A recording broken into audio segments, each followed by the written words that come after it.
கர்த்தருக்கு பயப்படுகிற ஸ்திரீயே புகழப்படுவாள். கர்த்தருக்கு பயப்படுகிற ஒரு ஸ்திரீயா நீங்களும் நானும் நம்ம குடும்பத்தில் இருந்துட்டோம்னா, உண்மையா சொல்றேங்க, நம்ம குடும்பம் பரலோகத்துக்கு போறதுக்கு முன்னாடியே பரலோகத்தின் முன் சுவையை அனுபவிக்க முடியும். ஹல்லேலூயா. ஒரு சட்டி நிறைய மீன் குழம்பு வைப்போம். எல்லாரும் அந்த டைனிங் டேபிளில் உட்கார்ந்து சாப்பிட்றதுக்கு முன்னாடி ஃபர்ஸ்ட் நம்ம என்ன செஞ்சு பார்ப்போம்? ஒரு டேஸ்ட் பண்ணி பார்ப்போம். தூத்துக்குடி மீனுன்னா கேட்கவே வேண்டாம், அவ்வளோ டேஸ்டாக இருக்க போகுது. என்ன ஃப்ரெஷ்ஷாக இருக்கும்ல.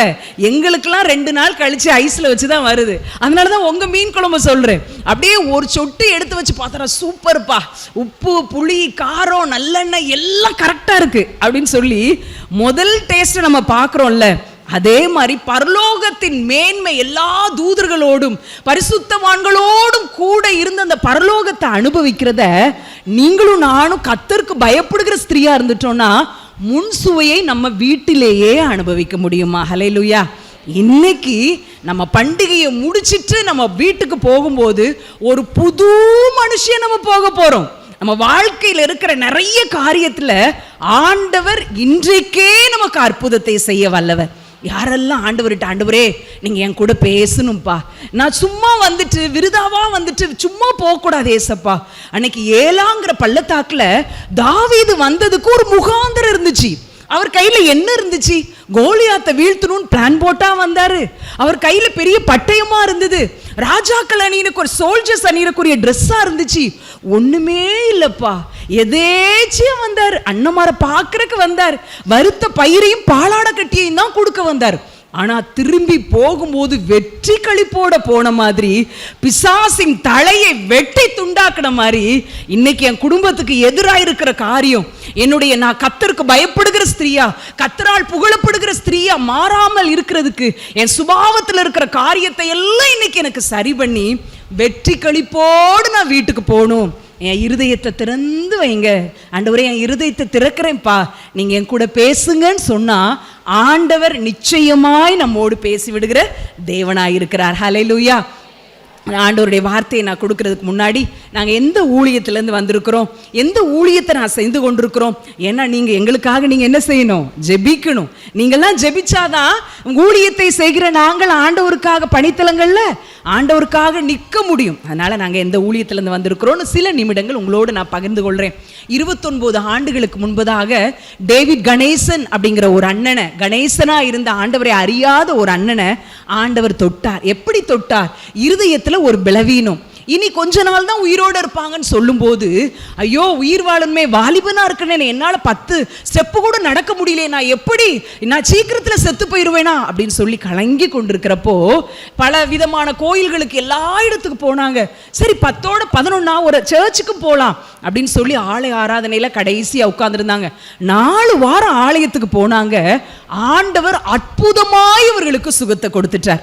மறுபடியும் என்னடா ஓடுனாலும் நமக்கு இழைப்பே வரலையே, டாக்டரை போய் பார்க்கலான்னு பார்த்து மறுபடியும் ஸ்கேன் எடுக்கும்போது உங்க இருதயத்தில் இருந்த பலவீனம் கம்ப்ளீட்டா ஒண்ணுமே இல்லாம மாறி இருக்குன்னு அந்த டாக்டர் சொன்னாங்களாம். ஒரே சந்தோஷம். ஒருவேளை ஜீசஸ் கோயில் போனதுனால தான் நமக்கு சுகம் கிடைச்சிருச்சு நம்பிட்டு இருந்தாங்க. ஆனா ஒரு 10 நாள் 20 நாள் ஆனோடனே அது எப்படி ஜீசஸ் செஞ்சாரு நம்ம சொல்ல, எத்தனையோ கோயில்களுக்கு போனோம், கடவுளை கும்பிட்டோம், ஏதோ ஒரு கடவுள் நம்மளை சுகப்படுத்தி இருக்கு அப்படின்னு சொல்லி ஆண்டவரை மறுதளிச்சு ஒரு நாள் இரவு அவர்களுடைய ஒரு கிராமத்தில் இருக்கிற வீடு, நிறைய பிள்ளைங்க வீட்டில் தங்க முடியாது, ஒரு பாழடைஞ்ச ஒரு கட்டிடத்தில் நைட்டு படுத்திருக்கிறாங்க. காலையில் வீட்டுக்கு எழும்பி போகணும் அப்படின்னு சொல்லி நினைக்கும் போது அவர்கள் இருந்த அறைக்குள்ளாக வெண்ணாடை தரித்த ஒரு மனிதர் அழுது கொண்டே இருந்தாராம்.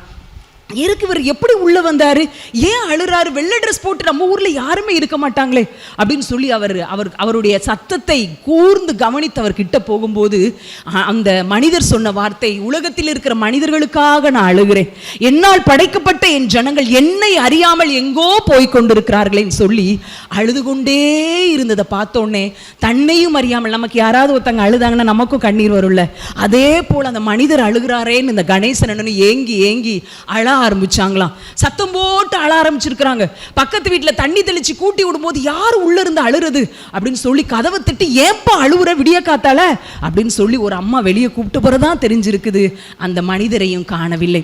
யார் இவர், யார் இவர் என்று சொல்லுகிற ஒரு பெரிய கேள்வி அவர்களுக்குள்ளாக இருந்தது.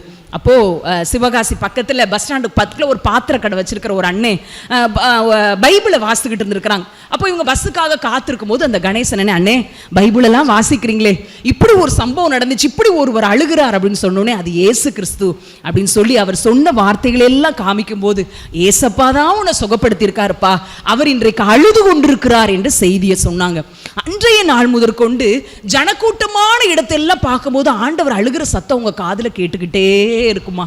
ஆண்டவரே நீங்க அழாதீங்க, நீங்க அழாம இருக்கணும்னா இந்த மக்கள் எல்லாம் ரட்சிக்கப்படலன்னு தானே அழுறீங்க, உங்களை அறியலன்னு தானே அழுறீங்க, நான் ஏதாவது செய்யறேப்பான்னு சொல்லி 29 ஆண்டுகளுக்கு முன்பதாக இயேசு கிறிஸ்துவின் கண்ணீரை துடைக்கும்படி ஆண்டவரை அறியாத ஒரு புறமத வாலிபன் இடத்துல ஆண்டவர் கொடுத்த தரிசனத்தின்படி ஆரம்பிக்கப்பட்டதுதான் இந்த கிராம மிஷனரி இயக்கம் என்ற ஊழியம். தனி மனிதனா தொடங்கினாங்க. இன்றைக்கு 1200 மிஷனரிகள் இருக்கிறோம். தமிழ்நாடு மாத்திரம் இல்லை, இந்தியாவில் 8 மாநிலத்தில் ஆண்டவருடைய ஊழியத்தை செய்கிறோம். ஆண்டவர் எங்களுக்கு கொடுத்த பாரம் சிறுபிள்ளைகள் வாலிபர்கள் மத்தியில் ஊழியம் செய்யணும். ஏன் சிறுபிள்ளைகள் மத்தியில் ஊழியம் செய்றீங்க? முதல்ல பொதுவான ஊழியமாக தான் நடந்தது. கேன்சர் வியாதிகளையும் ஆண்டவர் சுகப்படுத்தினாங்க. நடந்தது என்னன்னா, மக்கள் கிராம மக்கள் ஆண்டவரை தொடர்ந்து பின்பற்ற தயங்கினாங்க.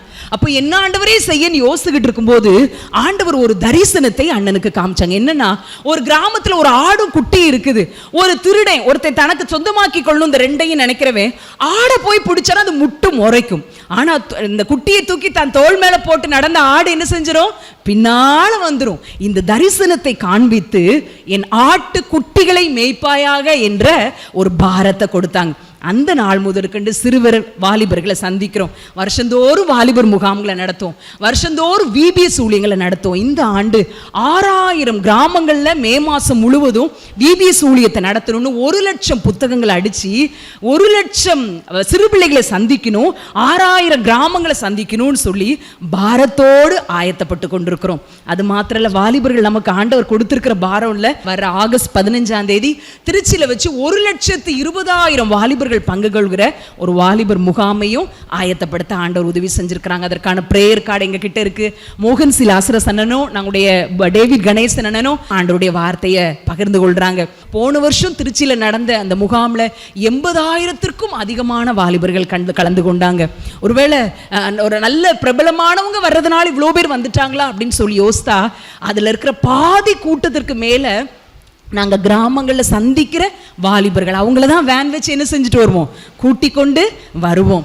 இப்பொழுதும் நிறைய வேன்களை அரேஞ்ச் பண்ணி பணித்தலங்கள்லேருந்து கிராமங்கள்லேருந்து நாங்கள் வாலிபர்களை கூட்டு வர போகிறோம். இதற்கான தேவைகள் எல்லாம் பெரிய தேவைகள் உண்டு. தேவன் தாமே எல்லாத்தையும் சந்திக்கணும்னு சொல்லி எங்களுக்காக ஜெபிங்க. எங்களுக்காக ஜெபிக்கவே எங்களுக்கு நேரம் இல்லை, நீங்கள் வேற உங்களுக்காக வேற ஜெபிக்க சொல்கிறீங்களா அப்படின்னு சொன்னால் எங்களுக்காக ஜெபிக்க ஒரு எளிய டிப்ஸை எங்களுக்கு ரொம்ப பிரயோஜனமாக எங்களுக்கு ஆசீர்வாதமா இருக்கிறக்காக சொல்லித்தரேன். நம்மெல்லாம் பெண்கள் ஒரு நாளைக்கு சமைக்கிறதுக்கு எத்தனை முறை உப்பு எடுப்போம்? பல முறை எடுப்போங்க. என்ன, சோறுக்கு, குழம்புக்கு, ஆம்லேட்டுக்கு, பொரியலுக்கு, எப்போ நிறைய முறை, ஒரு நாளைக்கு குறைஞ்சது ஒரு 5-6 தடவை எடுத்துருவோம். எப்போ எல்லாம் நீங்கள் உப்பை எடுக்கிறீங்களோ அப்போல்லாம் ஆண்டவரே, அந்த கிராம மிஷனரிய ஊழியத்தில் அன்னைக்கு ஒருத்தங்க வந்தாங்களே, 2 பேர் பாட்டெல்லாம் நடத்தினாங்களே, இத்தனை 1000 கிராமங்களில் ஊழியம் செய்யணும்னு சொன்னாங்களே, லட்சக்கணக்கான வாலிபர்களை ஒன்று கூட்டணும்னு சொன்னாங்களே, அந்த ஊழியத்தில் இன்றைக்கு நீங்கள் அவங்கள பயன்படுத்திருங்கப்பான்னு ஒரு முறை ஜோமனுங்க. 1 நிமிஷம் தான் ஆகும். உப்பு கரைகிறதுக்குள்ள உங்கள் ஜெபத்தை என்ன செஞ்சிடலாம், நீங்க முடிச்சிடலாம். தூளுப்பு இல்லாம கல்லுப்பு போடுங்க, கரையிற வரைக்கும் வெயிட் பண்ணி எங்களுக்காக என்ன செஞ்சிருங்க, ஜெபம் பண்ணிருங்க. இன்னொரு முறை எடுக்கும்போது ஆண்டவரே, இன்னைக்கு அவங்களுக்கு தேவைகள் நிறைய இருக்கலாம்ப்பா, யாரையாவது கொண்டு அவங்களை என்ன செஞ்சிருங்க, நீங்க போஷித்திருங்க, தேவைகளை சந்திச்சிருங்க, ஊழியத்தில் பயன்படுத்துங்கன்னு சொல்லி உப்பு போடும் பொழுதெல்லாம் தூத்துக்குடியில் இருக்கிற நீங்க எங்களுக்கு ஜெபிச்சா போதும். நீங்க உப்பு போடும்போது ஜெபிக்கலன்னா எங்களுக்கு யாருங்க ஜெபிப்பா? தூத்துக்குடியில் இருக்கிற நீங்க தான் என்ன செய்யணும், உப்பு போடும் பொழுதெல்லாம் எங்களை நினைத்து கொள்ளணும். ஹல்லேலூயா. ஆண்டவர் நிச்சயமாய் நம்முடைய தேசத்தில் உள்ள வாலிபர்களை நம்முடைய கையில தருவாங்கங்க. எழுப்புதல் அப்படின்னு நிறைய பேசுறோம், ஜெபிக்கிறோம். அந்த எழுப்புதலுக்கான ஆயுதங்களை நீங்கள் சந்திக்கிற சிறுவர்கள் வாலிபர்கள் இருந்து உருவாக்குவேன்னு ஆண்டவர் சொல்லியிருக்கிறார். உருவாக்கும்படி நீங்கள் ஜெபிங்கள். நம்ம எல்லாரும் இணைந்து தேவனுடைய ராஜ்யத்தை நம்ம கட்டுவோம். இப்போ நம்ம கண்களை மூடி நம்ம ஜெபிச்சு, ஏசப்பா என் கூட நீங்க பேசுங்க. சாமுவேல் கிட்ட அன்னைக்கு பேசுனீங்கல்ல, என் கூடயும் பேசுங்கன்னு சொல்லி கருத்தாய் கண்களை மூடி நீங்க பேசுங்கப்பான்னு சொல்லுவோம். உங்க சத்தத்தை கேட்க எனக்கு ஆசையா இருக்குப்பா.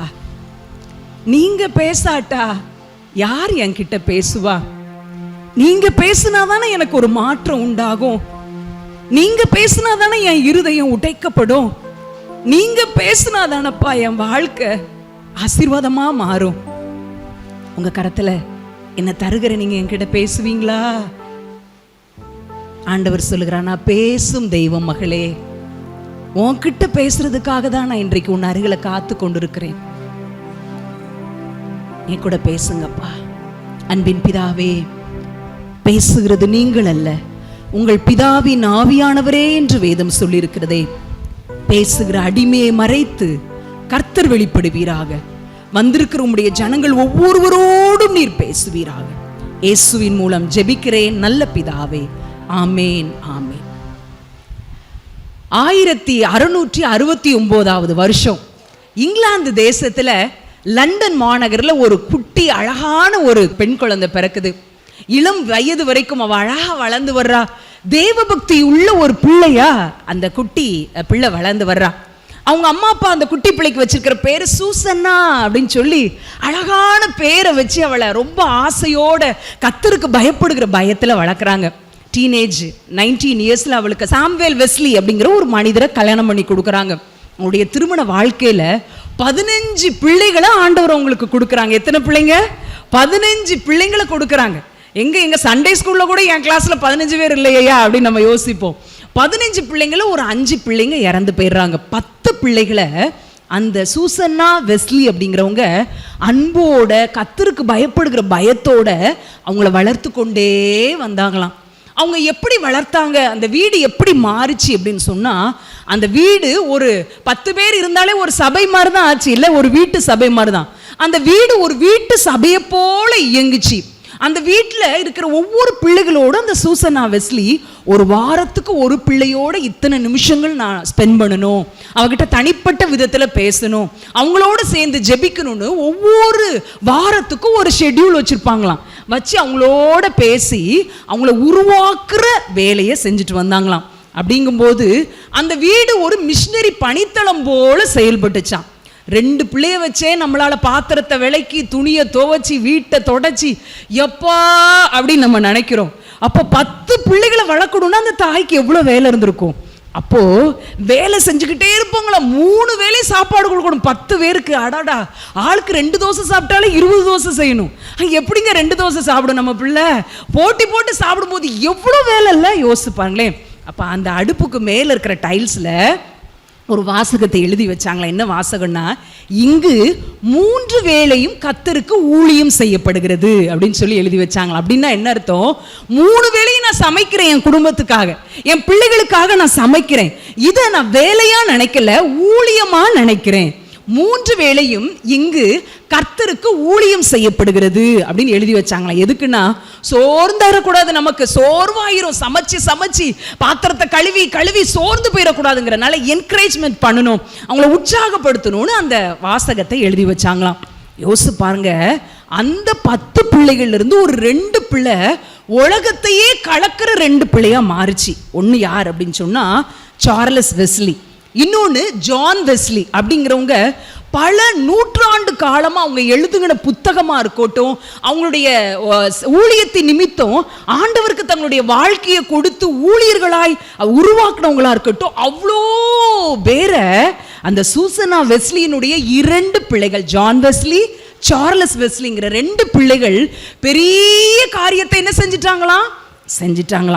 யோசித்து பாருங்களேன், உலகத்தை மாற்றுகிற, உலகத்தை கலக்குகிற 2 பேரை ஒரு சின்ன வீட்டுக்குள்ள உருவாக்கிட்டாங்க. இப்போ ஒரு வீடுங்கிறது என்ன இடம்? அது உருவாக்குகிற இடம். உலகத்துல மாற்றத்தை கொண்டு வர்றதுக்கு ஒரு பெண் தன்னுடைய வீட்டுக்குள்ளாகவே எல்லா காரியத்தையும் செஞ்சுட்டாங்க.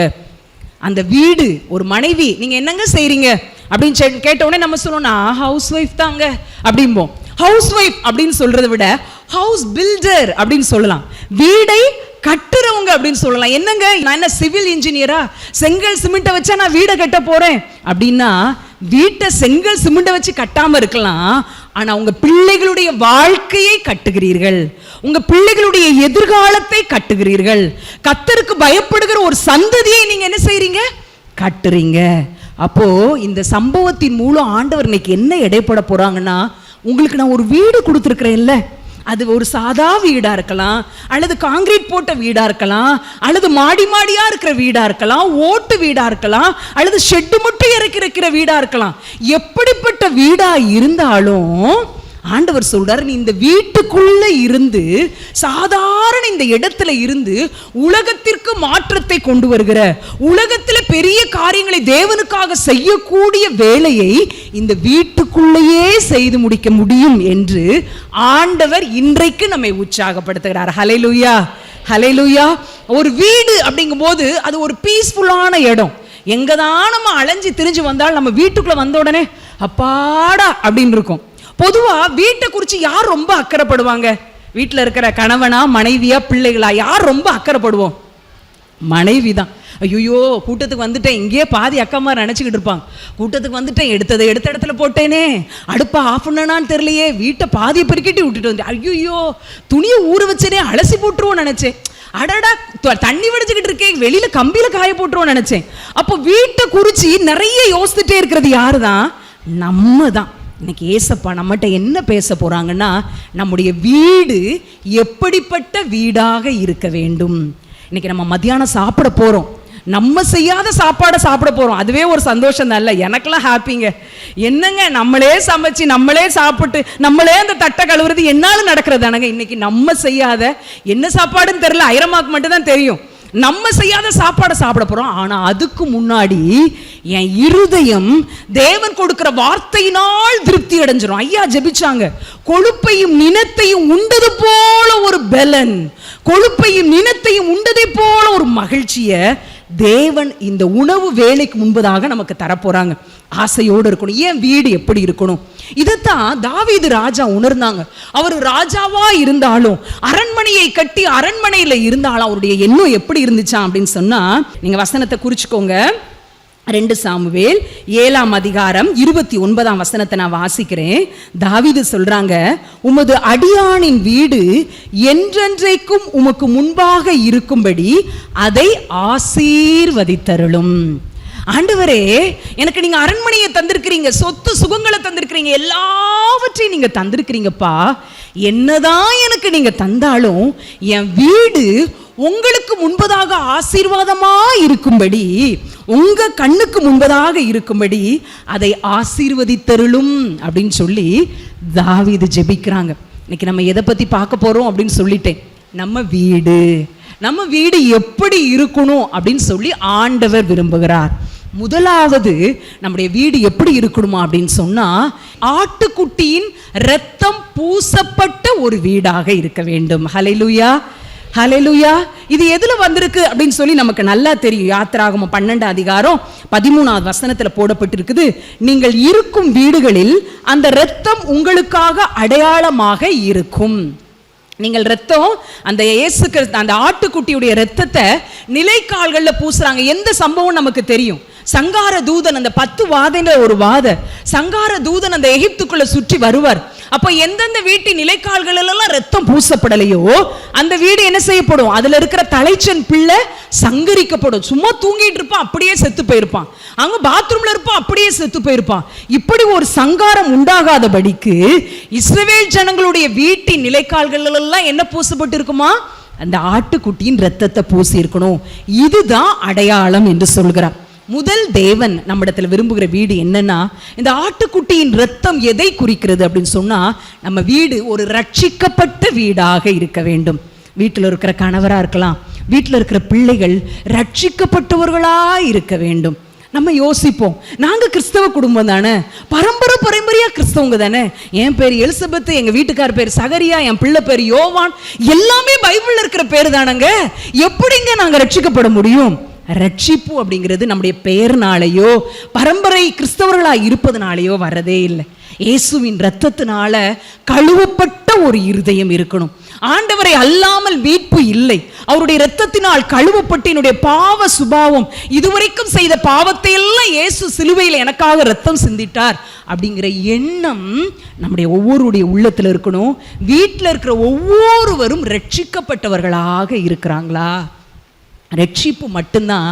எப்படி ஒரு வீட்டுக்குள்ள என்ட்ரன்ஸ் வாசல் வரும்போது முதல்ல என்னதான் இருக்குது? நிலைக்கால் தான் இருக்குது இல்ல, வேற என்னங்க இருக்கு? நிலைக்கால் தானே இருக்குது. அந்த நிலைக்கால் அது நமக்கு குறிக்கிற காரியம். ரட்சிக்கப்பட்ட வீடா இருக்குதா உங்களுடைய வீடு? ரட்சிப்பு மட்டும்தான் ஒரு கிறிஸ்தவனுடைய வீட்டின் ஆசீர்வாதத்தின் ஆரம்பம். எப்படி நிலைக்கால் ஒரு வீட்டுக்கு ஆரம்பமா இருக்குதோ, ஒரு பாதுகாப்பான ஒரு இடத்துக்கு ஆரம்பம் ஒரு நிலைக்காலா வாசலா இருக்குதோ, அதே போல ரட்சிப்பு மட்டும்தான் நம்முடைய வீட்டின் ஆசீர்வாதம். நம்முடைய வீட்டில் ஐஸ்வர்யங்கள் இருக்கலாம், பட்டம் இருக்கலாம், வீட்டுக்குள்ள இருக்கிறவங்க நிறைய டாக்டரேட் முடிச்சிருக்கலாம், நிறைய பணம் இருக்கலாம், நகை இருக்கலாம், ஐஸ்வர்யம் இருக்கலாம். ஆனால் எதுவுமே நிரந்தரமான நிம்மதியையோ நிறைவையோ தரவே முடியாது. ஐயோ, என் கணவர் இன்னும் ரட்சிக்கப்படலையே, ஆலயத்துக்கெல்லாம் வரலையே, ஒருவேளை எல்லா சபைகளையும் பெண்கள் கூட்டம், பெண்கள் ஐக்கிய சங்கம் வைக்கிறோம், ஆண்களுக்குன்னு ஒன்று வச்சா நல்லா தானையா இருக்கும், ஒரு மேட்சா ஒரு சட்டை ஒன்று எடுத்து கொடுத்தாவது வருவாங்களே அப்படின்னு சொல்லி நிறைய பெண்கள் யோசிப்போம்ல. அப்போ என் கணவருடைய வாழ்க்கையில் ரட்சிப்பிள்ளையே, என் வாலிப பிள்ளை இன்னும் ரட்சிக்கப்படாம இருக்கிறாங்களே, இப்படி உலகத்தோடு ஒத்து இருக்கிறாங்களே அப்படின்னு சொன்னா நம்ம என்ன செய்யும்? ரட்சிப்பு நம்முடையதா? ரட்சிப்பு நம்ம கையிலேயே இருக்குது? இல்லை, ரட்சிப்பு கர்த்தருடையது. கர்ச்சிப்பு தான் நம்முடையது. வேர்வை வந்தா என்ன செஞ்சுக்கிடுறோம்? தொடச்சுக்கிடுறோம். அப்போ ரட்சிப்பு கர்த்தருடையது. அப்போ ரட்சிப்பு யார் மூலம் தான் வரணும்? கர்த்தர் மூலம் தான் வரணும். அதுக்கு நீங்களும் நானும் என்ன செய்யணும்? ஆண்டவர்கிட்ட கேட்கணும். ஆண்டவர்கிட்ட கேட்கணும். எப்படி ஆட்டுக்குட்டியின் ரத்தம் அது பரிந்து பேசிக்கொண்டே இருக்கிறதோ ஆண்டவருடைய சமூகத்தில், பிதாவே இவர்களை மன்னிங்கப்பா. எப்படி ஆபேலுடைய ரத்தம், ஐயோ எனக்கு என்னுடைய அண்ணன் என்னைய காரணம் இல்லாம என்னை கொண்டுட்டானேன்னு சொல்லி நியாயத்துக்காக கூக்குரல் இடுகிற ரத்தம் தான் யாருடைய ரத்தம்? ஆபேலுடைய ரத்தம். வேதம் சொல்கிறது, ஆபேலின் ரத்தத்தை காட்டிலும் மேன்மையானவைகளை பேசும் இயேசு கிறிஸ்துவின் ரத்தம். அந்த இயேசு கிறிஸ்துவின் ரத்தம் பிதாவிடத்துல சொல்லுமா, ஐயோ இவன் ரொம்ப துன்மார்க்கமா இருக்கிறான், இவனை அழிச்சிடணும் அப்படின்னு பிதாவுடைய இருதயத்துல கோபம் மூழ்கிற போது இயேசு கிறிஸ்து அந்த ரத்தத்தை பிதா கிட்ட காமிப்பாராம். உரையாத அந்த ரத்தத்தை காமிப்பாராம். ஆண்டவரே, பிதாவே, நீங்க இவன் ரட்சிக்கப்படும், இவன் மாறணும்னு சொல்லி தானே என்னை பூமிக்கு அனுப்புனீங்க, என்னை சிலுவையில நான் பாடுபட ஒப்பு கொடுத்தீங்க. அந்த ரத்தத்தை வச்சு பரிந்து பேசி கொண்டே இருப்பாராம். இன்றைக்கும் ஒருவேளை நம்முடைய குடும்பத்தில் ரட்சிக்கப்படாதவங்க இருக்கிறாங்களா? ஏசப்பாட்ட பரிந்து பேசுங்க. ஆண்டவரே, என் கணவரை மாற்றுங்கப்பா. ரட்சிப்பு உம்முடையது தான். ஜெபிக்க மட்டும்தான் நான் செய்ய முடியும். ரட்சிப்பது உம்முடைய கரத்தில் இருக்குது. ஆண்டவரே, நீங்க ரட்சிங்க. வேதம் சொல்லுகிறது, எந்த மனுஷனையும் பிரகாசிப்பிக்கிற மெய்யான ஒளி ஆண்டவர் அப்படின்னு சொல்லி. உங்க கணவரை ஆண்டவரால் ரட்சிக்கப்பட முடியாதா? உங்க பிள்ளையினுடைய வாழ்க்கையை ஆண்டவரால் மாற்ற முடியாதா? துன்மார்க்கமான வாழ்க்கையா இருக்குதே, குடிக்கும் வெறிக்கும் மோசமான பாவத்துக்கும் அந்தரங்க பாவத்துக்கும் அடிமைப்பட்டு கிடக்குறாங்களே, அப்படியே கை கழுவி விட்டுறதா ஒரு பெண்ணுடைய பொறுப்பு? இல்லவே இல்லைங்க, இல்லவே இல்லை. ஆண்டவரிடத்தில் பரிந்து பேசி ஜெபிக்க வேண்டும். ஆண்டவரே ரட்சிங்க, ஆண்டவரே ரட்சிங்க. ஒரு உண்மை சம்பவத்தை நான் சொல்கிறேன். என்னுடைய தாயார் தான். எங்கள் வீட்டில் 5 பேர். மூத்த அண்ணே லேட்டாக பிறக்கிறாங்க. சின்ன வயசுலேருந்து டீனேஜ்லேருந்து துன்மார்க்கமான வாழ்க்கை. கிறிஸ்தவ குடும்பம், கிறிஸ்தவ கிராமத்தில் பிறந்தோம், ஆனாலும் துன்மார்க்கமான வாழ்க்கை. ஒரு 20 வயசுலலாம் இதை போல ஒரு கிராமத்துலேருந்து நான் மெட்ராஸில் போய் கடை வைக்க போகிறேன் அப்படின்னு சொல்லி இருக்கிற நகை நட்டெல்லாம் விற்று அவனுக்கு ஒரு கடையை வச்சு கொடுத்தான். ஆனால் அவன் கேட்டதெல்லாம் செஞ்சு கொடுத்துட்டோம். ஆனால் வாழ்க்கை மிக மோசமான வாழ்க்கை. நான் சின்ன பிள்ளையா இருந்தேன், நான் பார்த்துருக்கிறேன். எங்கள் அம்மா ஜெபிக்கும் போதெல்லாம் இந்த முந்தாவணியை இப்படியே பிடிச்சி ஏசப்பாட்ட ஜெபிப்பான். அவனுடைய பேரை சொல்லி சொல்லி, ஆண்டவரே என் பிள்ளையை ரட்சித்துருங்கப்பா, என் பிள்ளைய மாற்றுங்க. கோயில் நடந்துக்கிட்டு இருக்கும்போது கோயிலுக்கு பின்னாடி உட்காந்து சீட்டு விளையாடுறானப்பா, காசு வச்சு. ஆண்டவரே, அவனை ரட்சிக்கிறது உம்முடைய கரத்தில் தான் இருக்குப்பா. தேவையில்லாதவங்களோடு சேர்ந்து சாராய குடிக்கிறதுக்கு கூட அவன் கால் விரைஞ்சு ஓடுதப்பா. எங்கள் வீட்டில் பைபிள் ஸ்டடி நடக்குது ஒவ்வொரு வாரமும் புதன்கிழமை. அந்த நேரத்துலலாம் திண்ணையில் உட்காந்து சிகரெட் குடிக்கானே. ஆண்டவரே, என் பிள்ளையை ரட்சித்துருங்கப்பா, ரட்சித்துருங்கப்பா, ரட்சித்துருங்கப்பான்னு ஒவ்வொரு நாளும் முழங்கால் போட்டு இந்த முந்தாவணியை பிடிச்சி ஆல்டர்கிட்ட ஜெபிக்க வரும்போது கண்ணீர் வடித்து ஜெபிப்பாங்க. நடந்தது என்ன தெரியுமா? ஒரு நாள் எனக்கு புல்லட் வேணும்னு கேட்டாங்க. புல்லட் வாங்கி கொடுத்துருக்கு, எல்லாம் இருக்குது. நைட் ஷோ சினிமாவுக்கு போகணும்னு சொல்லி புல்லட்டில் போயிட்டு இருக்கும்போது திடீர்னு மூக்கில் இருந்து ஏதோ வர மாதிரி இருந்திருக்கு. என்னன்னு பார்த்தா ரத்தம். ஐயோ, மூக்கில் இருந்து ரத்தம் வருதே அப்படின்னு சொல்லிட்டு மூக்கை பிடிச்சா காதுல இருந்து ரத்தம் வந்திருக்கு. காதையும் க்ளோஸ் பண்ணா, இப்படி க்ளோஸ் பண்ணி இந்த பக்கம் வச்சா வாயில ரத்த டேஸ்ட் வந்திருக்கு.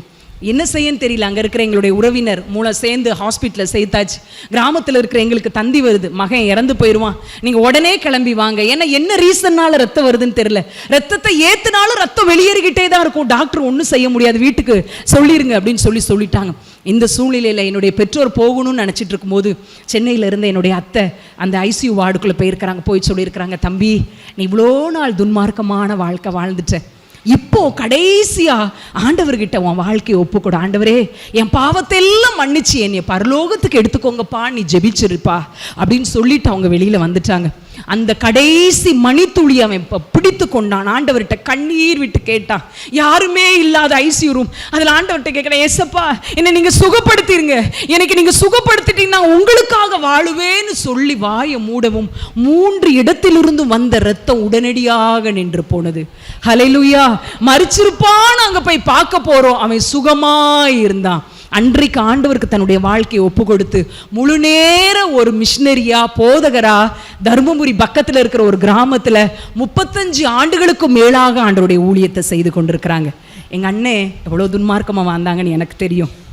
அவனை தேவனால பிரகாசிக்க பண்ண முடியும்னு சொன்னா, அவனை மாற்றி கனமான ஊழியத்தை இத்தனை ஆண்டு காலம் செய்ய முடியும்னு சொன்னா, உங்க கணவரை ரட்சிப்பது அவருக்கு லேசான காரியம், உங்க பிள்ளையை ரட்சிப்பது அவங்களுக்கு லேசான காரியம். ஆனா ஒன்னே ஒண்ணு செய்யணும், ஆண்டவர்கிட்ட கேட்கணும், பரிந்து பேசி கேட்கணும். என் பிள்ளைக்கு இறங்கிருங்கப்பா, என் பிள்ளைக்கு நீங்க இறக்கம் செஞ்சிருங்கப்பான்னு சொல்லி நீங்க கேட்டீங்கன்னு சொன்னா நிச்சயமாய் ஆண்டவர் செய்வார். ஒரு மனுஷன் ரட்சிக்கப்படணும்னு சொல்லி நம்ம ஜெபிக்கிற ஜெபத்தை காட்டிலும் மேன்மையானது இந்த உலகத்துல ஒண்ணுமே இல்லை. ஒருத்தருடைய ரட்சிப்புக்காக கண்ணுல இருந்து ஒரு சொட்டு தண்ணி வந்துருச்சுன்னு வச்சுக்கோங்களேன், பரலோகம் அந்த ஒரு சொட்டு கண்ணீரைத்தான் அது மேன்மையாக பார்க்கிறது. ஹல்லேலூயா. புரியுதா? ஐயோ என் பிள்ளை ரட்சிக்கப்படணும்னு சொல்லி ஆல்டர்ல வந்து அழுறீங்கல்ல, அந்த ஒரு சொட்டு கண்ணீர் உங்க சேலை முந்தான துடைக்கிறதுக்கு முன்னாடி பரலோக தூதர்கள் அதை கையில ஏந்தி கொண்டு போய் காட்டுவாங்க. ஐயா பாருங்க ஐயா, பிள்ளையுடைய ரட்சிப்புக்காக ஒவ்வொரு நாளும் அழுறப்பா, எப்படியாவது அவனை ரட்சித்துருங்க. அவனை ரட்சிக்கிறதுக்கு நீங்க என்ன சூழ்நிலையை பயன்படுத்துவீங்களோ தெரியாது, என்ன காரியத்தை நீங்க பயன்படுத்துவீங்களோ தெரியாது, ரட்சித்துருங்கப்பா. நீங்க வச்ச துருத்தி அந்த பிள்ளைக்காக கணவனுக்காக அழுது அழுது நிறைஞ்சிச்சு பாருங்க ஆண்டவரேன்னு சொல்லி அந்த கண்ணீர் பரலோகத்தில் வெளியேறப்பட்டதா இருக்கும். இன்னைக்கு யாராவது சோர்ந்து போயிருக்கிறீங்களா பிள்ளைகளுடைய வாழ்க்கையை நினைச்சு?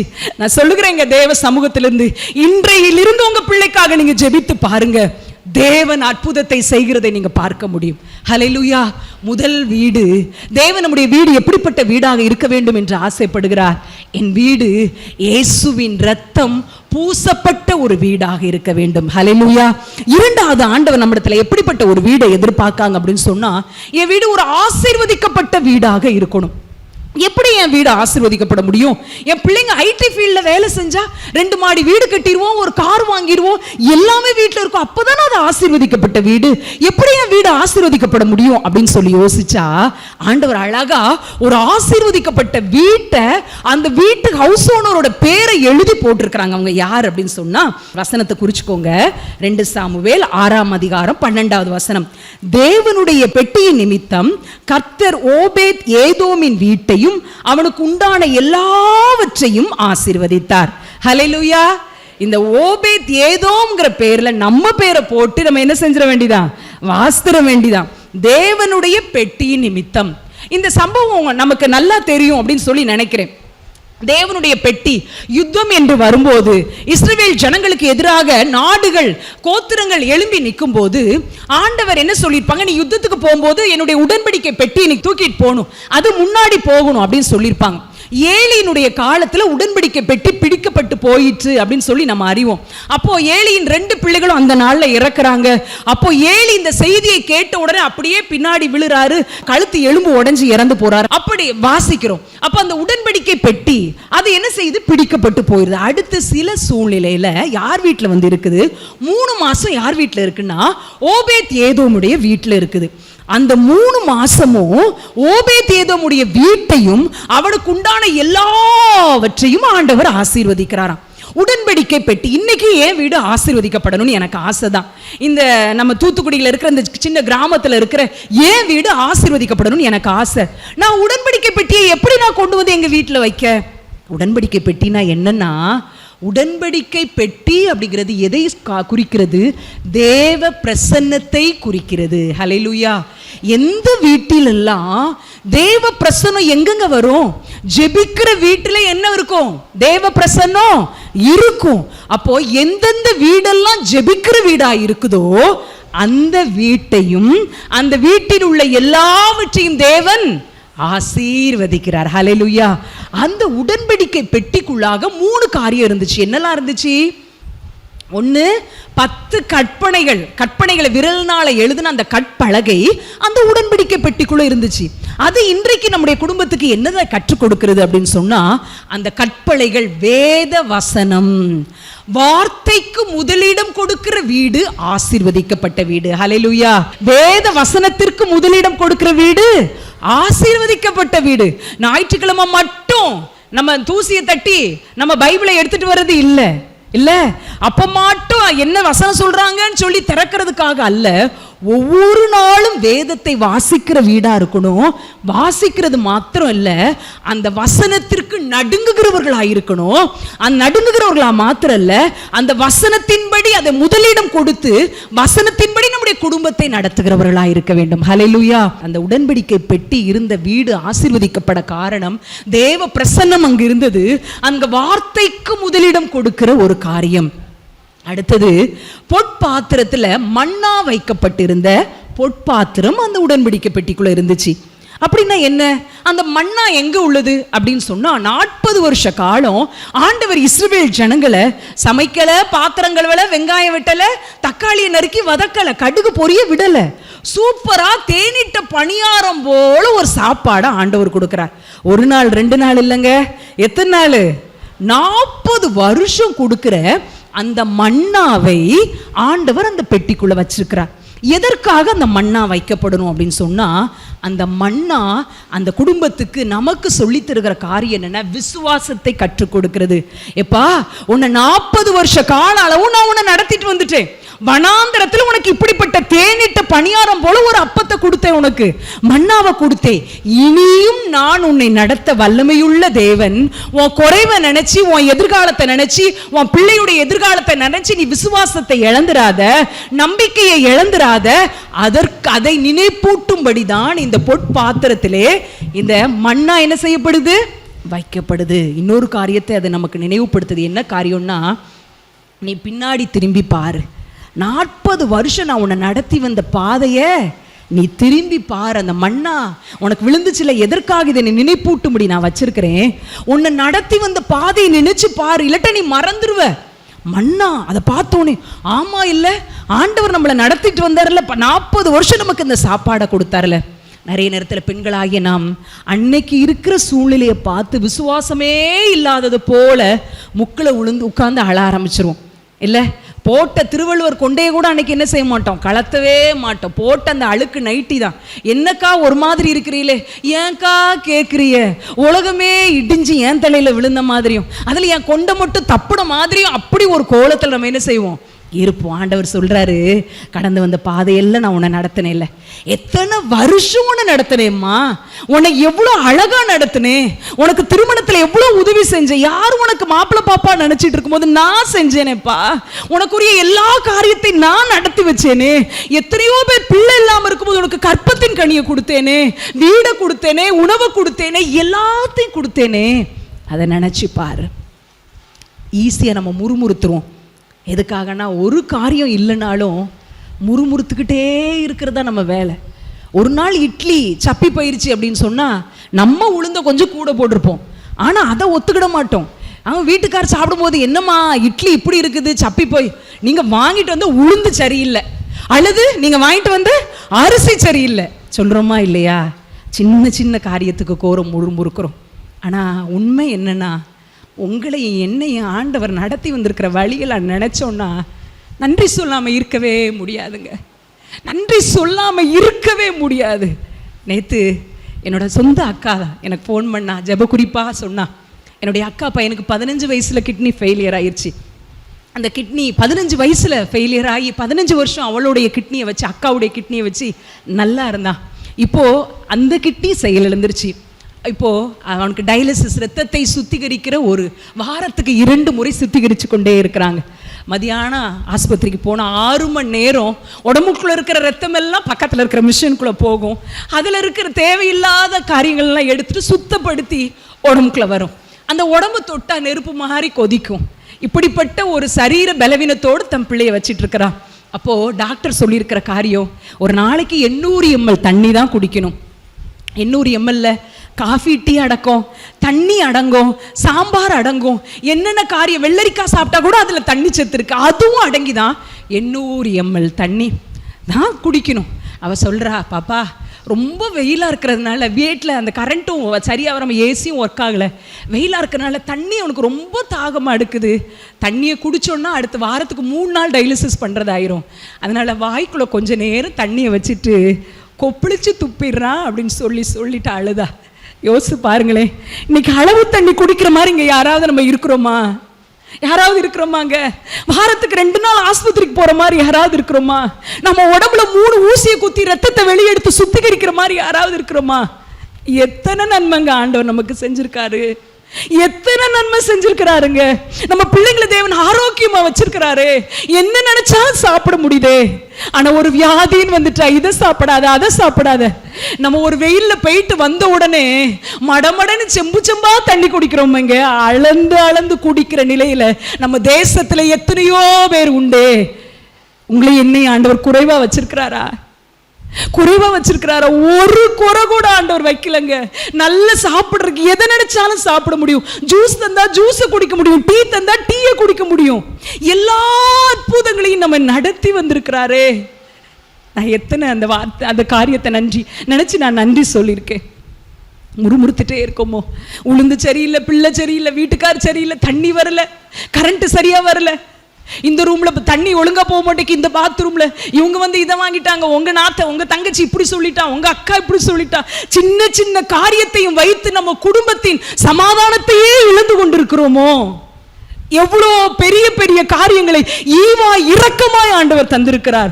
ஒருத்தருக்கு ஒரு கிட்னி ஃபெயிலியர் ஆயிடுச்சுன்னா ஒரு பிரைவேட் ஹாஸ்பிட்டல்ல பார்க்கணும்னா கிட்டத்தட்ட 50 லட்சத்துக்கு மேல செலவாகும். கிட்டத்தட்ட 50 லட்சத்துக்கு மேல. இன்னைக்கு 2 கிட்னி நமக்கு வேலை செய்தையா, 50 லட்சம் நம்ம கையில இருக்கிறதா அர்த்தம். துட்டுலங்கிறமே. ஒரு ஹார்ட்ல ஒரு பிளாக் வந்துருச்சு அப்படின்னு சொன்னா கிட்டத்தட்ட லட்சக்கணக்கில் செலவாகும் அதை ஆப்ரேட் பண்றதுக்கு. ஆண்டவர் நம்ம இருதயத்தை நல்லா இயங்க வச்சிருக்காராப்பா. கை கால நல்லா வேலை செய்தே, நான் நினைச்ச இடத்துக்கு போக முடியுதே, நினைச்சதை நான் சமைக்க முடியுதே. இன்னைக்கு ஆண்டவர் நமக்கு சொல்கிறார், உங்க வீடு ஆசீர்வதிக்கப்பட்ட வீடாக இருக்க வேண்டும் என்றால் ஜெபத்தினால் நிறைந்த வீடாக இருக்க வேண்டும், ஆண்டவருடைய வார்த்தைக்கு முதலிடம் கொடுக்கிற வீடாக இருக்க வேண்டும். உங்க வீடு ஆசீர்வதிக்கப்பட்ட வீடாக இருக்க வேண்டும் என்றால் கடந்து வந்த பாதைகளை நினைத்து ஆண்டவருக்கு நன்றி சொல்லுகிற இருதயம் வேண்டும்.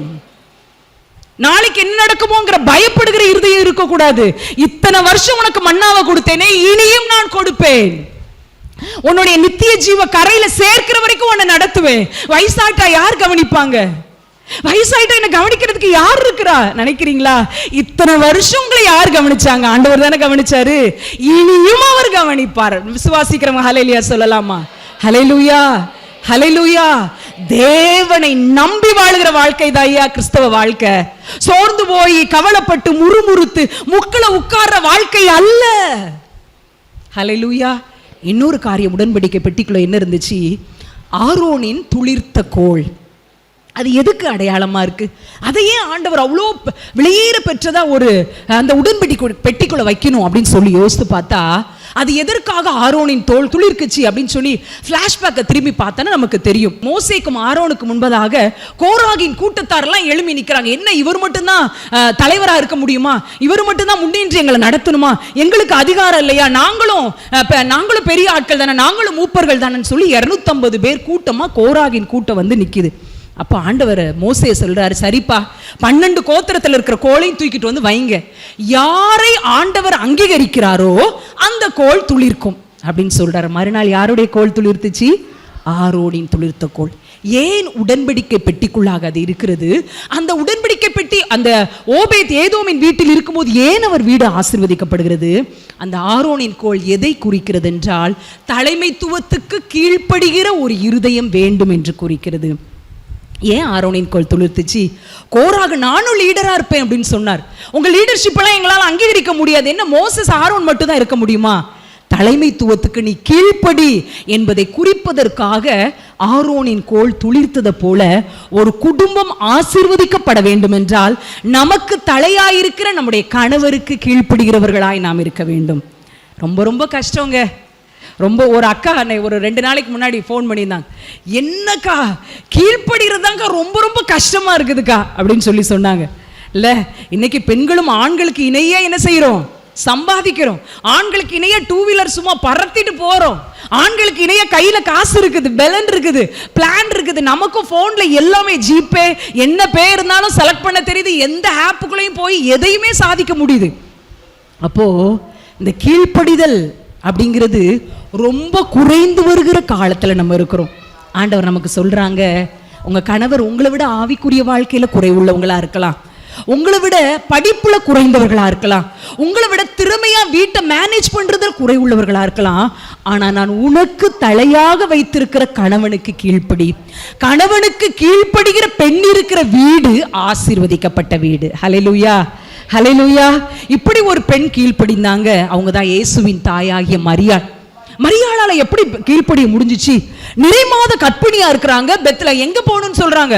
பெத்லகேமுக்கு போன்னு சொல்றாங்க. பெத்லகேம்ல இருந்து கை குழந்தைய குட்டி பிள்ளையாகிய ஜீசஸ கையில வச்சிருக்காங்க. அங்கிருந்து எகிப்துக்கு போன்னு சொல்றாங்க. எவ்வளவு கஷ்டங்க. ஒரு 2 மணி நேரம் சர்ச்சில் நம்ம பிள்ளைய தூக்கிட்டு வர்றதுக்கே நம்ம என்ன யோசிக்கிறோம்? ஒரு டப்பா தண்ணி வச்சிருக்கிறோம், அடுத்து அழுதா பால் வச்சிருக்கிறோம், 4 நாப்கின் வச்சிருக்கிறோம், அடுத்து அழுதா பிஸ்கட் வச்சிருக்கிறோம், காலையில சுட்ட தோசையை சுருட்டி இன்னொரு டப்பாக்குள்ள போட்டு வச்சிருக்கிறோம். 2 மணி நேரம் சர்ச்சில் நம்ம பிள்ளைய வச்சுட்டு இருக்கிறதுக்கே நம்ம ஹேண்ட்பேக் நிறைஞ்ச போது கடைசியில் பைபிளை வைக்க இடம் இல்லாம சரி பைபிள் தானே இருக்கட்டும், மைக்கில் சொல்லுவாங்களே காதல கேட்டுக்கிடும் அப்படின்னு நம்ம வந்துடுறோம். ஆனா கை குழந்தைய குட்டி பிள்ளைய தூக்கிட்டு பெத்லகேம்ல இருந்து எங்க போறாங்க? எகிப்துக்கு போறாங்க. எல்லா காரியத்திலையும் மரியாளால எப்படி கீழ்ப்படிய முடிஞ்சிச்சின்னு சொன்னா, எந்த ஒரு பெண் ஆண்டவருடைய வார்த்தைக்கு கீழ்ப்படுகிறாளோ அவளுக்கு கணவனுக்கு கீழ்ப்படிது எளிதாக மாறிவிடும். ஆண்டவர் சொல்றார், ஐயோ ஆண்டவர் இது எப்படி ஆகும்? புருஷனே அறியேனே, தேவ ஆவியினால நீ கர்ப்பம் தரிக்கப்படுவான்னு சொன்னோனே உடனே மரியாள் சொல்கிற வார்த்தை, இதோ நான் ஆண்டவருக்கு அடிமை, உம்முடைய வார்த்தையின்படியே எனக்கு ஆக கடவுள். ஆண்டவருக்கு கீழ்ப்படிய தெரிந்த மரியாள் கணவனுக்கு கீழ்ப்படிவது எளிதாக மாறிவிட்டது. ஹல்லேலூயா. இன்னைக்கு என்னுடைய வீடு ஆசீர்வதிக்கப்பட்ட வீடா இருக்கணுமா? கணவனுக்கு கீழ்ப்படுகிறவங்களா இருக்கணும். நேரம் ரொம்ப வேகமா ஓடுது, அடுத்த வீட்டுக்கு நம்ம போயிடலாம். அடுத்து ஆண்டவர் எப்படிப்பட்ட வீடா நம்முடைய வீடு இருக்கணும்னு ஆசைப்படுறாங்கன்னா, நடு ராத்திரியில தட்டப்படும் போது திறக்கப்படுகிற ஒரு வீடாக நம்முடைய வீடு இருக்கணுமா? இதை பத்தி எங்கெங்க இருக்கு? புதுசா விருதுநகர்ல இருந்து ஏதோ வந்து சொல்ல வரீங்களே அப்படின்னு யோசிக்கிறீங்களா? லூக்கா எழுதின சுவிசேஷம் 11வது அதிகாரம் 5வது வசனத்திலிருந்து 8வது வசனத்துல வரைக்கும் ஆண்டவர் இந்த வீட்டை குறித்து சொல்லுகிறார். இது ஜெபத்திற்காக ஆண்டவர் கொடுத்த ஒரு உவமை. ஒருத்தர் வந்து நடுராத்திரியில தன்னுடைய சிநேகிதனுடைய வீட்டு கதவை போய் தட்டுறாரு. எதுக்காக தட்டுறாருன்னா, அந்த வழியா வழிபோக்கனாக வந்து தன்னுடைய சிநேகிதன் அவர் பக்கத்து அந்த காலத்துல ஹோட்டல் கிட்டல் இல்ல பத்தில, இப்போல நம்ம ஹோட்டல்ல ஜம்முன்னு சாப்பிட்டுட்டு என்ன செய்வோம்? தூங்குறதா நம்ம ஃப்ரெண்டு வீட்டுக்கோ யார் கெஸ்ட் வீட்டுக்கு போறோம். எங்கங்க அவங்க வீட்டில் வைக்கிற தேங்காய் சட்னி மட்டும் வச்சானா என் தொண்டைக்குள்ள இறங்காதுங்க. எனக்கு நேஷனல் ஃபிளாக் கலர்ல 3 சட்னி இருக்கணுங்க, ஒயிட் இருக்கணும், கிரீன் இருக்கணும், ஆரஞ்சு இருக்கணும் அப்படின்னு ஹோட்டல்ல என்ன செஞ்சுட்டு வந்துடுறோம்? இப்போ சாப்பிட்டு வந்துடும். நம்ம பிள்ளைகள் வேற சொல்லுது, எப்பா என்னாலுமே நீங்க வீட்டில் தானப்பா சாப்பிடுறோம், இன்னைக்கு வெளியே சாப்பிடுவோம்ப்பா அப்படின்னு சொன்னோடனே ஹோட்டல்ல சாப்பிட்டு வந்துடும். அன்னைக்கு இல்ல, அதனால அவர் வர்றாரு. ஐயோ பசியோடு இருக்கிறார். அவர் முகத்தை பார்த்த உடனே தெரியுது வழிபோக்கரா வந்திருக்கிறார். உடனே ஒரு 3 அப்பம் இருந்தா போதுமே, யார் வீட்டுக்கு போகலாம் அப்படின்னு சொல்லி சர்ச்சில் இருக்கிற மெம்பர் நேரமெல்லாம் யோசிக்கிற மாதிரி யோசிப்பாங்க. ஐயோ அவர் வீட்டுக்கா? அவர் வீட்டில் போய் ராத்திரி தட்டி நீ விடிய வரைக்கும் தட்டிக்கிட்டே இருக்க வேண்டியது. அவர் காதே கேட்காது, தூங்கிடுவார். கதவை திறந்தா எவனுக்காவது பதில் சொல்லணும், என்னத்தையாவது கேட்பான். எதுக்குடா வம்பு?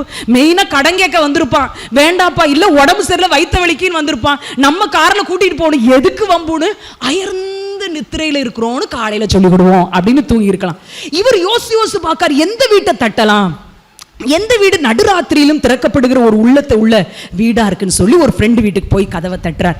அவருக்கா பயங்கர டயர்டு, தூங்குறாரு. பிள்ளைகள் வேற அப்பா மேல கையை போட்டு தூங்கிட்டு இருக்குது. அப்போ அவர் உள்ளதே சொல்லணும், ஏப்பா என் பிள்ளைலாம் தூங்கிட்டாங்க. ஆனாலும் அவருக்கு மனசு கேட்கல. என்ன செய்யறாரு, கதவை திறந்து ராத்திரி 12 மணிக்கு வீட்டில் இருக்கிற பண்டம் பாத்திரத்தெல்லாம் உருட்டுறாரு. சத்தத்தை கேட்டு மனைவி எந்திரிச்சு, என்னங்க செய்றீங்க 12 மணிக்கு? ஏம்மா ஒரு 3 அப்பம் இருக்காமா. அப்படியா, இல்லையே மாவை ஃப்ரிட்ஜில் வச்சுட்டேன், செஞ்சு தாமா அப்படின்னு கேட்டு 3 அப்பத்தை செஞ்சு அந்த நண்பனுடைய கையில் கொடுக்குறார். யோசிச்சு பாருங்க, அந்த வீடு எப்படிப்பட்ட வீடா இருக்குது. நடுராத்திரியில தட்டப்பட்டாலும் திறக்கப்படுகிற ஒரு வீடாக இருக்குது. உங்களுடைய என்னுடைய வீடு தேவன் அப்படிப்பட்ட வீடாக இருக்க வேண்டும் என்று எதிர்பார்க்கிறார். யாரையாவது ஒருத்தரை யோசிச்சு பார்த்து, இவங்க வீட்டுக்கு நம்ம போனா எப்போனாலும் அக்கா நமக்கு உதவி செய்வாங்க, எப்போனாலும் அக்கா நமக்கு தேவையோடு நம்ம போனோம்னா அக்கா எப்பயுமே நமக்கு கட்டாயம் செய்வாங்க நினைக்கிற வீட்டில் தான் ஆபத்துன்னா நம்ம போவோம். அப்படியே வெட்டி ரத்தம் வடிஞ்சாலும் நம்ம சொல்லுவோம், ஊர்ல என்னதுங்க வைக்கணும், காப்பி தூளா, அது கூட தரமாட்டாங்க. வெட்டி ரத்தம் வடிஞ்சாலும் அந்த வீட்டுக்கு போய் போன் அடிப்போமா, கதவை தட்டுவோமா?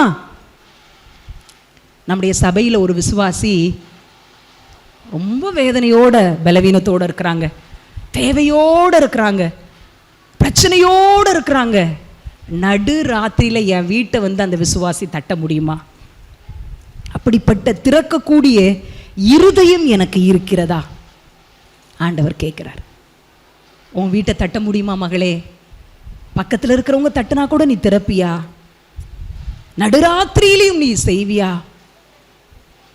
நடுராத்திரியிலையும் 2 தோசையை சுட்டு கொடுக்குறவளா, ஒரு முட்டையை போட்டு கொடுக்குறவளா, அல்லது உன் கையில் இருக்கிற காசை கொடுக்குறவங்களா, அல்லது உங்கள் வண்டியில் வச்சு ஆஸ்பத்திரிக்கு கூட்டு போகிற ஒரு குடும்பமாக உன்னுடைய குடும்பம் இருக்குமா? ஆண்டவர் இன்னைக்கு எதிர்பார்க்கிறார், உங்களுடைய என்னுடைய குடும்பம் ஆசீர்வதிக்கப்பட வேண்டும் என்றால் என் வீடு எப்படிப்பட்ட வீடாக இருக்கணும்? நடுராத்திரியிலும் யார் வந்து தட்டுனாலும் திறக்கிற ஒரு வீடாக என் வீடு இருக்கணும். ஏசப்பா எனக்கு ஆசைங்க, அப்படி உண்மையாக ஆசை எனக்கு. நம்ம உள்ளத்தில் கையை வச்சு சொல்லிடுவோமா, ஏசப்பா நடுராத்திரியில் யார் வேணாலும் என் வீட்டை வந்து தட்டணும்ப்பா, திறக்கிற இருதயத்தை எனக்கு தாங்க ஏசப்பா. ஆமேன். அப்படியே ஆண்டவர் செய்வார். நீங்கள் திறந்து கொடுத்து பாருங்க, உங்கள் குறைவெல்லாம் ஆண்டவர் நிறைவாக்குறத பார்க்க முடியும். இது எதை குறிக்கிறது? ஒரு உபசரிப்பை குறிக்கிறது. ஒரு பெண்ணுக்கு எது மகிமை தெரியுமா? ஒரு வீட்டுக்கு எது மகிமைனா, உபசரிக்கிற ஒரு குணம் தான் ஒரு வீட்டுக்கு மகிமை. நம்புறீங்களா? விசுவாசிக்கிறீங்களா? ஹல்லேலூயா. ஒரு உபசரிக்கிற ஒரு குணம். ஒருவேளை விருந்தாளி அசத்துற மாதிரி பிரியாணி போட்டு சிக்கன் 65 வச்சு அப்படியே மட்டன் சுக்கா வச்சு அசத்துனாதான் விருந்தாளியை கூப்பிடணும்னு இல்லை. நம்ம வீட்டில் என்ன இருக்குதோ அதை சந்தோஷத்தோடு வரவேற்று கொடுக்கிறது தான் உபசரிப்பு. அது பாரபட்சம் இல்லாத உபசரிப்பா இருக்கணும், பாரபட்சம் காட்டாத உபசரிப்பா இருக்கணும். பணக்காரங்கன்னா ஒரு உபசரிப்பு இல்லைங்க. ஆண்டவர் நம்முடைய கையில் இன்னைக்கு நம்ம வீட்டில் என்ன இருக்குது?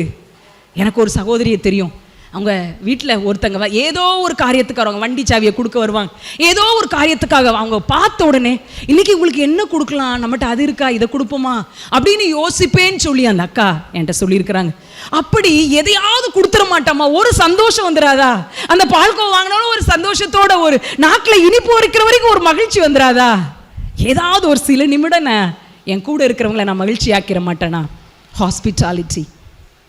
ஹாஸ்பிட்டாலிட்டி நல்லா தெரிஞ்சவங்க ரெபேக்கா. அப்பா அவர் குடிக்க தான் தண்ணி கேட்காரு. எலியேசர் இப்படிப்பட்ட பிள்ளைகள்லாம் இன்னைக்கு நம்ம இருக்கா?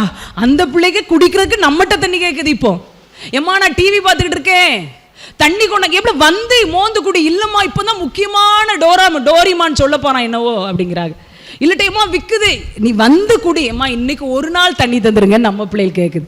அவங்க எலியேசருக்கு தண்ணி கொடுத்து 10 ஒட்டகங்களுக்கும் தண்ணி வாத்துட்டு அந்த பாக்கியவதி புண்ணியவதி என்ன சொல்றாங்க? வாங்கய்யா எங்க வீட்டுக்கு, வைக்கோல் இருக்கு, ஒட்டகம் தங்க இடம் இருக்கு, நீங்க தங்குறதுக்கு இடம் இருக்கு. எங்கிட்ட இருந்துமா இந்த பிள்ளை பெத்து வந்துச்சு? எப்படிப்பட்ட பாக்கியவதிமா இது? அதனாலதான் எலியேசர் மூக்கு மேல விரல வைக்காரு. யாரு பெத்த பிள்ளைமா நீ? உன் பெற்றோர் யாருன்னு கேட்கிறாரு. நம்ம பிள்ளைகள் எப்படி இருக்கணுமா? தாய் பெயர் சொல்லுற பிள்ளையா இருக்கணும்னு சொல்லி ஒரு பழமொழி உண்டு. நம்ம பிள்ளைகளை பார்த்தா யாரு பத்த பிள்ளைமா நீன்னு கேட்கணும்.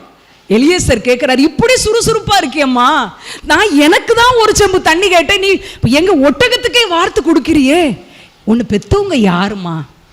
நம்ம பிள்ளைங்களை பார்த்து யார் வீட்டு பிள்ளைமா நீ, இவ்வளோ ஒரு அழகான குணத்தோடு இருக்கியேன்னு கேட்கணும். அப்படி நம்முடைய பிள்ளைகள் வாழ வேண்டும். ஒன்று பேசுனா பதிலுக்கு 4 காரியத்தை பேசிட்டு வர்றவங்களா அவங்கள பழக்கக்கூடாது. நாகமான் வீட்டு சிறு பிள்ளைய அவங்க அம்மா எப்படி வளர்த்தாங்களோ தெரில, தன்னை துன்பப்படுத்தினவங்க நல்லா இருக்கணும்னு நினைக்கிற ஒரு மனசு இருந்துச்சு. ஆனால் அங்கே ஏரோதியாளின் மகளும் அதே போல் வயசில் இருக்கிற ஒரு பிள்ளை தான் டான்ஸ் ஆடிட்டு வந்து அம்மாட்ட கேட்க, என்னம்மா கேட்க, அவ ஒரு தாம்பளத்தட்டை கொடுத்து யோவான் ஸ்நானனுடைய தலையை வாங்கிட்டு வான்னு சொல்றா. ரெண்டுமே அம்மா தான், 2 பிள்ளையும் அந்த ஒரே அம்மா மாதிரி தான் வளர்த்துருக்குறாங்க. இன்னைக்கு நம்முடைய பிள்ளைகளை எப்படி உருவாக்குகிறோம்? நம்முடைய வீடு ஆசீர்வதிக்கப்பட்ட வீடாக இருக்கும்னா நீங்கள் மற்றவங்களுக்கு கனப்படுத்தி உட்காருங்க, தண்ணி கொடுத்து அவங்களுக்கு வீட்டில் என்ன இருக்கோ அதை கொடுத்து பாருங்க. நீங்கள் சொல்லாமையே நீங்கள் இல்லாத நேரத்தில் உங்கள் பிள்ளை அதை செய்யும். இல்லட்ட எவ்வளோ பெரியவங்களா இருந்தாலும் வாசல்ல வச்சு என்ன எங்க அம்மா இல்லை அப்படின்னு யாருன்னே தெரியாம வெடுக்கடு பேசுற பிள்ளையா மாற. நீங்க பேசணும், நீங்க நடந்து காட்டணும், நீங்க வாழ்ந்து காட்டும் போது நம்முடைய வீடு நடுராத்திரியிலும் தட்டப்படுகிற ஒரு வீடாக மாறும் அப்படிங்கிறதுல சந்தேகம் இல்லை. 4வது ஒரு வீடு, அது எப்படிப்பட்ட ஒரு வீடுனா சாட்சியுள்ள ஒரு வீடாய் நம்ம வீடு இருக்கணும். என்னங்க சாட்சியுள்ள வீடா அப்படின்னு கேட்டா அது எதுல போடப்பட்டிருக்குதுன்னா யோவான் 12ஆம் அதிகாரம் 3வது வசனத்துல இருக்குது. யோவான் 12ஆம் அதிகாரத்துல 3வது வசனத்துல என்ன போடப்பட்டிருக்குதுன்னா, இயேசுவின் பாதத்தருகில மரியாள்ங்கிற ஒரு பெண்ணு வராங்க. விலையேற பெற்ற அந்த நல்லதம் அப்படிங்கிற தைரத்தை உடைச்சி ஆண்டவருடைய மேல பூசுறாங்க. அப்ப அந்த வீடு முழுவதிலும் என்ன வந்துச்சான்? வாசனையால் நிரம்புச்சான். வீடே கம கம கம கமன் மணக்குது. ஏசப்பா 4வது நமக்கு கற்றுக் கொடுக்கிறது, உங்களுடைய என்னுடைய வீடு எப்படிப்பட்ட வீடா இருக்கணும்னா நறுமணம் வீசுகிற வீடா இருக்கணும். நறுமணம்னா என்னங்க? வீட்டில் அப்படியே பெர்ஃப்யூம் அடிச்சு வச்சிடணுமா அல்லது ரூம் ஸ்ப்ரே எப்பயும் அடிச்சு வைக்கணுமா அப்படின்னு கிடையாது. யாக்கோபு சொல்றார், ஆதியாகமம் 34வது அதிகாரம் 30வது வசனத்துல யாக்கோபு சொல்வாரு, அந்த தீனாள் விஷயத்தை அவன் தம்பி அன்னை கூட பிறந்தவங்க எல்லாம் போய் பயங்கர கோபத்தோட வெட்டி இது பண்ணிட்டு வந்துருவாங்க. அப்போ யாக்கோபு சொல்வாரு, என்னுடைய நறுமணத்தை நீங்க என்ன செஞ்சிட்டீங்க, என் வாசனையை நீங்க என்ன செஞ்சிட்டீங்க, கெடுத்து போட்டீங்கன்னு சொல்வார். வாசனையை கெடுத்து போட்டா யாக்கோபு மேல ஏதோ ஒரு வாசனை வந்துச்சு, அதை கெடுத்து போட்டாங்கன்னு அர்த்தமா இல்ல. என்னுடைய சாட்சியை நீங்க என்ன செஞ்சிட்டீங்க, கெடுத்து போட்டுட்டீங்க. என் நல்ல பேரை நீங்க என்ன செஞ்சிட்டீங்க, கெடுத்து போட்டுட்டீங்க. அப்படின்னா இது என்ன சொல்லுகிறது? நறுமணம் வீசுகிற வீடா இருக்கணும்னா ஒரு சாட்சியுள்ள வீடா இருக்க வேண்டும். ஹல்லேலூயா. வீடு முழுவதிலும் வீட்டுக்குள்ள வாசனை, வீடு ஃபுல்லா கம கம கம கமன் வாசனை. நம்ம பெண்களாகிய நமக்கு ஆண்டவர் இந்த குணம் இருக்கணும்னு எதிர்பார்க்கிறார். நிறைய பேர் சபையில நல்ல பேர் இருக்கும், நமக்கு சபையிலலாம் நல்ல பேர் இருக்கும். அக்காவா அக்கா கடிஞ்சு யார்ட்டையும் பேச மாட்டாங்கக்கா, அக்காவா கரெக்ட் நேரத்துக்கு கோயிலுக்கு வந்துருவாங்கக்கா, அக்காவா கோயிலில் ஏதாவது ஒரு வேலைன்னா முன்னால நிற்பாங்கக்கா, அக்காவா நல்ல ஜோமுடுவாங்களக்கா. வெளியில சாட்சி இருக்கும், ஆனால் வீட்டுக்குள்ள உறவுகளுக்குள்ள என் சாட்சி எப்படி இருக்கு? வெளியில வாசமா இருந்துட்டு வீட்டுக்குள்ள நாற்று அடிக்குதா? வீட்டுக்குள்ள நாற்று அடிக்குதா என் சாட்சி? ஆண்டவர் சொல்றார், வீட்டுக்குள்ள நறுமணம் வீசினாதான் அது வெளியில அந்த நறுமணம் உண்மையான நறுமணமாக இருக்கும். இல்லட்டினா வீட்டுக்குள்ளேயே என் பேர் நாத்தடிக்குது, வீட்டுக்குள்ளேயே எனக்கு சாட்சி இல்லை, வீட்டுக்குள்ளே என் வீட்டுக்காரி என் பிள்ளையிலே எனக்கு நல்ல சாட்சி கொடுக்காது, எப்படிங்க வெளியில சாட்சி கொடுக்க முடியும்? தைலம் உடைக்கப்பட்ட போது வீடு முழுவதிலும் வாசனை. இன்னைக்கு ஏசப்பா உங்கள்கிட்ட கேட்குறார், வீட்டுக்குள்ள உங்களுடைய சாட்சி எப்படி இருக்கு? வீட்டுக்குள்ள நான் எப்படி இருக்கிறேன்? அதுக்கு அழகான உதாரணமாய் நீதிமொழிகள் 31ஆம் அதிகாரத்தை நீங்கள் வாசித்து பாருங்கள். பலமுறை நம்ம வாசித்திருப்போம். அதில் அழகாக போடப்பட்டிருக்குது. அதில் யாரெல்லாம் அந்த அதிகாரத்தில் வர்றாங்கன்னா, கணவன் வர்றாரு. கணவன் எழும்பி பாக்கியவதின்னு சொல்கிறாரு. கணவன் சொல்கிறார், எல்லா பெண்களும் விசேஷமானவன், நீ ரொம்ப விசேஷமானவன் சொல்கிறார். கணவன் வர்றாரு, பிள்ளைகள் வர்றாங்க. 21வது வசனத்துல தன் வீட்டார்னு போடப்பட்டிருக்குது, தன்னோட ஃபேமிலின்னு போடப்பட்டிருக்குது. வேலைக்காரிகள் வர்றாங்க, அடுத்து சிறுமையானவர்கள் வர்றாங்க, ஏழைகள் வர்றாங்க. அவன் குடும்பத்துக்குள்ள அவளுடைய சாட்சியை பார்க்கிறோம். யாரெல்லாம் வர்றா? கணவன் வர்றாரு, மனைவி வர்றாங்க, தன் வீட்டார் வர்றாங்க, வேலைக்காரி வர்றாங்க. யோசித்து பாருங்க. நம்ம கிட்ட ஒருவேளை உங்களால முடியாதுன்னு ஒரு சர்வெண்ட் வச்சிருக்கலாம், உதவிக்கு பாத்திரம் கழுவ துணி துவைக்கிறதுக்கு ஒரு ஆளை வச்சிருக்கலாம். உங்களை பத்தி உங்க வீட்டுக்காருக்கு தெரிகிறத விட நான் சொல்றேங்க, அவங்களுக்கு 100% தெளிவா தெரியும். அம்மா இப்போ என்ன செய்வாங்க, அம்மா இப்படி கேட்டா அவங்க எப்படி மாத்தி சொல்லுவாங்க, எல்லாம் அவங்களுக்கு என்ன செஞ்சிருக்கும், தெரிஞ்சிருக்கும். வேலைக்காரியும் சாட்சி சொல்லுகிற ஒரு வாழ்க்கை. உதவி செய்யறவங்களும் சாட்சி சொல்ற, பிள்ளைங்க எழும்பி சொல்றாங்க, கணவன் சொல்றார், வீட்டார் தன்னுடைய முழு பங்களிப்பையும் தன்னுடைய முழு வாசனையும் தன்னுடைய வீட்டுக்குள்ள நறுமணம் வீசுகிற ஒரு பெண்ணா இருக்கிறா. அதனால அவ வீட்டுக்காரு சபையில வெளியில இருக்கும்போது பேர் பெற்றவனா இருக்கிறான் என்று சொல்லப்படுகிறது. இவங்க வெளியில போய் பேர் பெற்றவங்களா இருக்கிறாங்கன்னு சொல்லல, இவளுடைய வாசனை. நிறைய நேரத்துல நமக்கு உதவி செய்ய வர்றவங்க, நமக்கு ஹெல்ப்புக்கு பாத்திரம் கழுவையோ துணி துவைக்கையோ வீடை தொடச்சி தர்ற வர்றவங்களையோ ஏதோ ஒரு கீழே இருக்கிறவங்கள போல நம்ம ட்ரீட் பண்ணிடுறோம். ஆண்டவருக்கு அது பிரியமே இல்லைங்க. நம்ம எப்படி நம்முடைய தாயின் கருவில் 9 மாதம் இருந்து நம்மளை பெற்றெடுக்கிறாங்களோ அதே போல தான் அவங்களையும் அவங்க தாய் பெற்றெடுத்திருக்கிறாங்க. நம்ம எப்படி தேவசாயலாய் உருவாக்கப்பட்டிருக்கிறோமோ அதே மாதிரி தான் ஆண்டவர் அவர்களையும் உருவாக்கி இருக்கிறாங்க. நமக்கு எப்படி வேலை ஸ்தலத்தில் ஒரு போனஸ் கிடைச்சா சந்தோஷமா இருப்போமோ அப்படிதான் அவங்களுக்கும் ஒரு எக்ஸ்ட்ரா ஒரு தேவன் வரும்போது காசு கொடுக்கும்போது மகிழ்ச்சியா இருப்பாங்க. வீட்டுக்குள் நம்முடைய சாட்சி எப்படி இருக்கிறது? வீட்டுக்குள்ள நறுமணம் வீசுறவங்களா இருக்கிறோமா? அந்த நறுமணம் எப்போது உருவாகிறது என்றால் அந்த தைல குப்பி உடைக்கப்படும் போது உருவாகுது. ஹல்லேலூயா. எப்போ தெரியுமா நம்ம நறுமணம் வீசுறவங்களா மாறுவோம்? பாட்டில்ல மூடி வச்சிருந்தா அந்த வாசனை வரவே வராது. யாருமே என்ன தொற்றக்கூடாதுப்பா, யாருமே என்ன காயப்படுத்திடக்கூடாது, யாருமே நான் கண்ணீர் வடிக்கிற மாதிரி பேசிடக்கூடாது, எந்த உறவுகளையும் கிட்ட நெருங்கி என்னைய தொற்றக்கூடாதுன்னு நினைச்சோம்னா நம்ம பாட்டில் ஷெல்ஃப்ல இருந்து மூடி போட்டு பத்திரமா இருக்கும், வருஷ கணக்கா இருக்கும், வாசனை வீச முடியாது. நான் நொறுங்குவதற்கும் ஆயத்தமா இருக்க வேண்டும், உடைக்கப்படுவதற்கு நான் ஆயத்தமா இருக்கணும். ஆண்டவர்கிட்ட கேட்போம், ஆண்டவரே என்னை உடையும். வர்ஷிப் நேரத்தில் கேட்போம், ஆண்டவரே என்னை உடையும் அப்படின்னு கேட்போம். வீட்டுக்கு போய் உடைக்கிற ஒரு பெனினால் மூலம் ஒரு வார்த்தை வந்துச்சுன்னா, ஏன் ஆண்டவரே பெனினால் இப்படி கேட்கிறா, ஏன் இவங்க இப்படி என்னை கேட்க போச்சு? அவர் கேட்பார், கொஞ்சம் முன்னாடி தானம்மா உடையும் உடையும்னு. நான் யாரை வச்சு உடைக்க? உன் வீட்டுக்குள்ள இருக்கிற ஆளை வச்சு தானே நான் உன்னை உடைக்க முடியும். பெனினால் உன்னை உடைக்கிறதுக்கு இருக்கா? எதுக்காகன்னா உன்னை உருவாக்குறதுக்கு. நீ மூடி போட்டே என் பாத்திரம் சேஃபா இருக்கணும்னு நினைச்சானே இருந்துகிட்டே இருக்க வேண்டியதான். ஒரு நாள் ஆண்டவர் வரை மூடி போட்டே தான் நம்ம என்ன செஞ்சிருப்போம், நறுமணம் வீசுறவங்களா மாறி இருக்கவே மாட்டோம். ஒரு சிறு வயதில் கேட்ட ஒரு சம்பவம் எனக்கு நான் வருது. ஒரு மனுஷன் இருப்பான். ஆண்டவர் சொல்லுவார் அந்த மனுஷன்ட்ட, உன் வீட்டுக்கு எதிர்க்க அந்த முச்சந்தில ஒரு பெரிய பாறாங்கல் இருக்கு பத்தியா, அதை மட்டும் நீ தள்ளிரு அப்படின்னு சொல்லி ஆண்டவர் சொல்லுவார். இவர் எப்பயுமே ஆண்டவருடைய வார்த்தைக்கு கேள்வி கேட்காம கீழ்ப்படுகிற மனுஷன். உடனே போய் காலையில முதல் வேலை அதை தான் செய்வார். ஆண்டவர் சொன்ன காரியம்னு அந்த பாறாங்கல்ல தள்ளி தள்ளி தள்ளி பார்ப்பாரு. ஒரு இன்ச்சு கூட நகலாது. ஆனாலும் அடுத்த நாள் தள்ளுவார். அடுத்த நாள் ஒரு 1/4 மணி நேரம் அதை தள்ளி பார்ப்பாரு. அடுத்த நாள் மாத கணக்கா தள்ளி பார்த்துட்டு ஒரு நாள் டயர்டாகி சொல்லுவார், ஆண்டவரே நீங்க சொன்ன காரியத்தை நான் தள்ளி தள்ளி இந்த கல்லை தள்ளி பார்த்துட்டேன், ஆனா ஒரு இன்ச்சு கூட நகலையப்பா அப்படின்னு சொன்ன உடனே ஆண்டவர் சொல்லுவார், முதல்ல போய் கண்ணாடியில் ஒன்றை பாரு அப்படின்னு சொல்லுவார். அவர் வீட்டில் முகம் பார்க்குற கண்ணாடி தான் இருக்குது. மூஞ்சில் பவுடர் போட்டோமா தலையச்சி உணவான்னு பார்த்தாள்.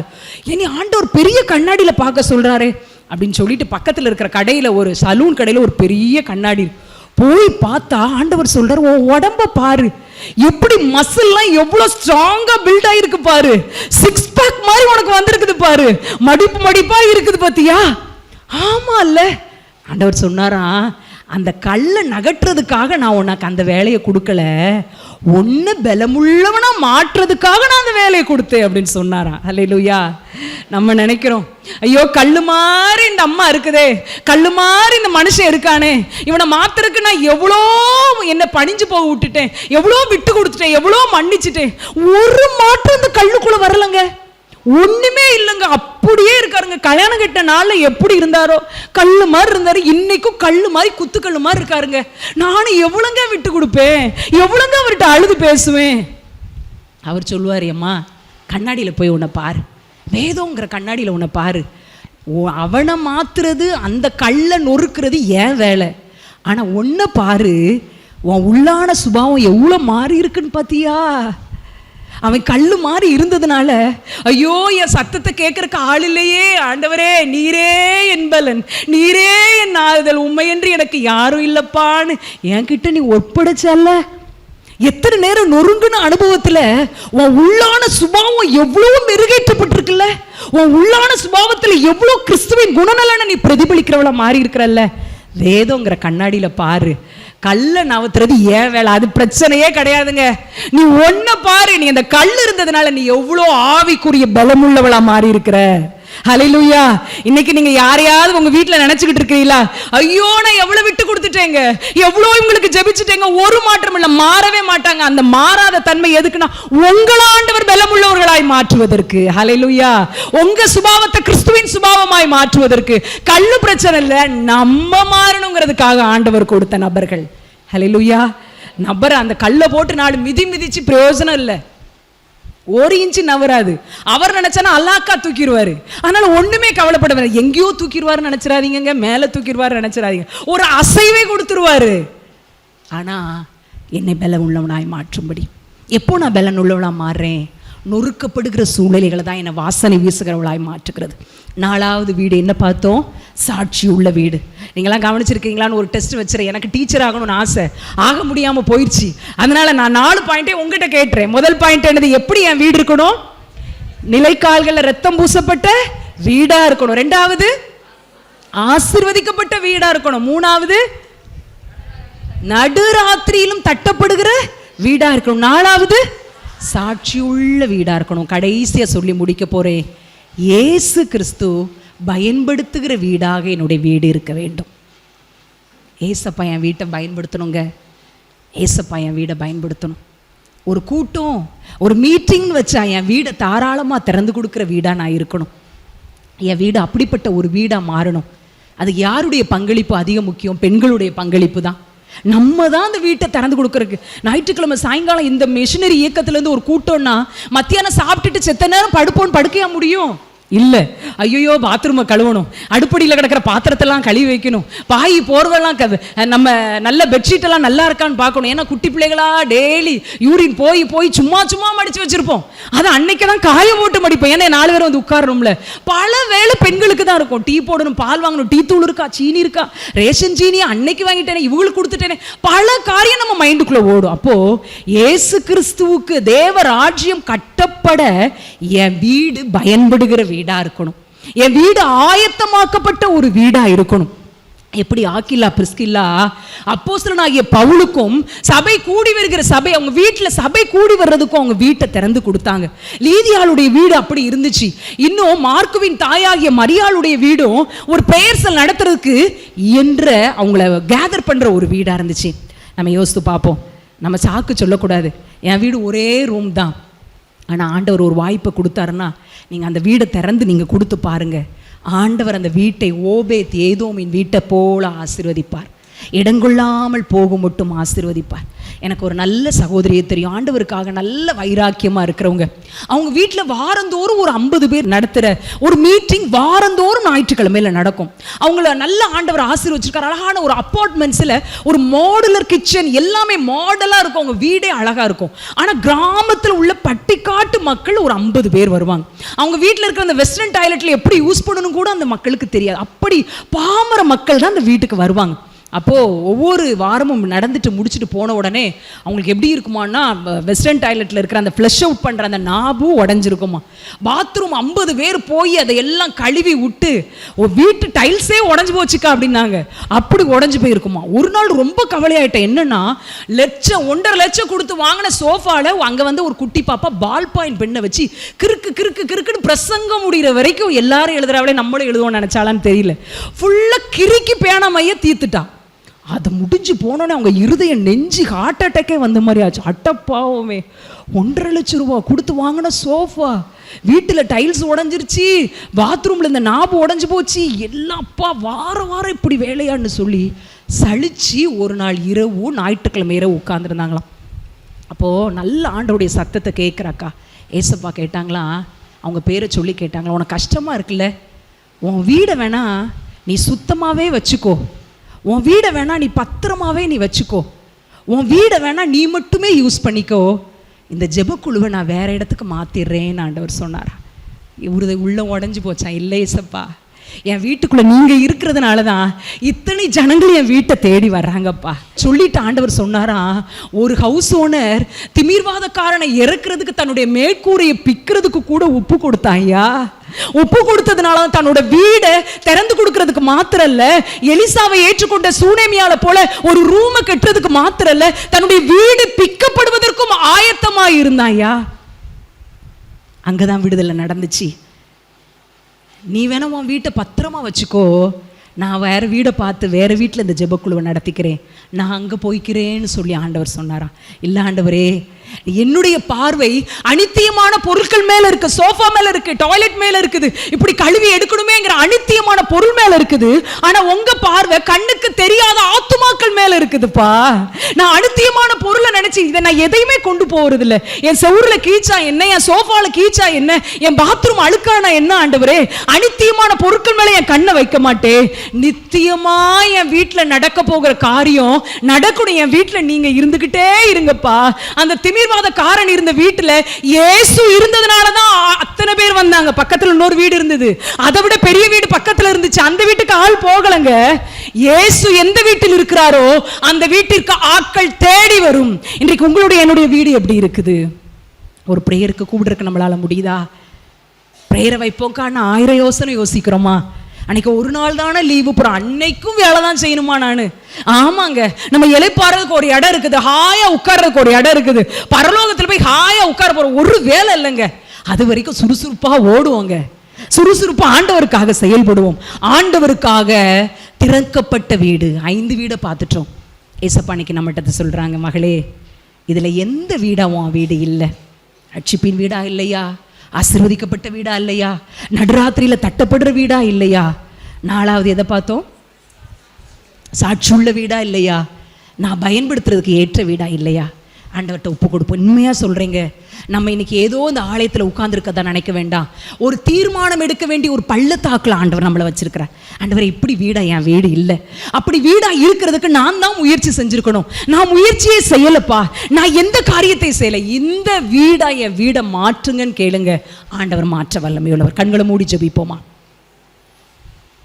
கண்களை மூடுவோம், நம்பிக்கையோட கேட்போம். என் வீடு, தாவீது சொல்லுகிறார், உம்முடைய அடியானின் வீடு உம்முடைய கண்களுக்கு முன்பதாக எப்பொழுதும் ஆசீர்வதிக்கப்பட்டிருக்கட்டும். ஆண்டவரே, என் வீடு குறைவுள்ள வீடா இருக்கு, ஆசீர்வதியோன்னு கேட்போமா? 5 வீட்டில் என் வீடு எந்த வீடா இல்லையோ அதன்படி மாற்றுன்னு கேட்போமா?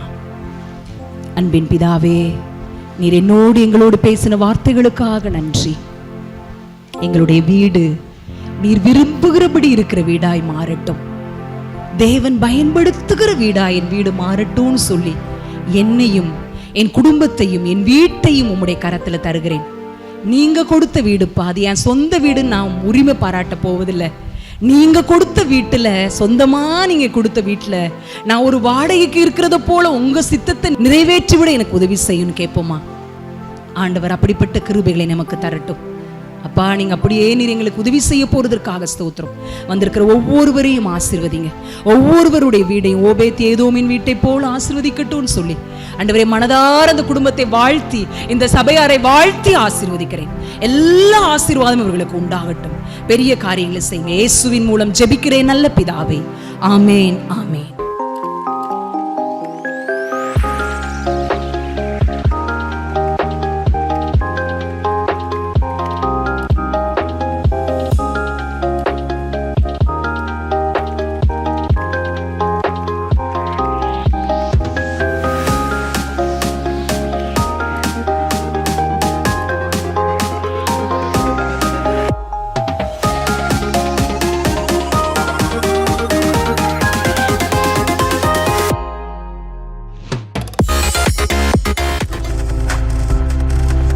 நீங்கள் பார்த்து கொண்டிருப்பது உங்கள் ஜாய் டிவி. உங்கள் துக்கம் சந்தோஷமாய் மாறும்.